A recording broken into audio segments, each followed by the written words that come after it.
All right, 6 p.m. update, Palm Harbor, Florida, Gulf of Mexico. Okay, 12 hours now. There is no water. This is something I've never seen. I sure hope it doesn't come back all at once, but I tell you, this is millions and millions of gallons of water have just disappeared. They're probably all sitting in somebody's town down south, but I can tell you, I could literally walk half a mile out there. I won't do it because it's probably pretty soft, and not even see water. Anyways, usually, as I said, water is up to the line on the wall, and it goes to Texas.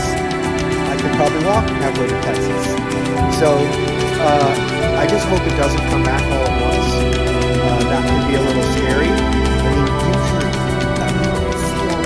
it's miles and miles of just seagrass. I'll update again, but there are billions of gallons of water that come back. Stay safe, everybody. Update probably tomorrow, because once it gets dark, I won't show anything. Over and out.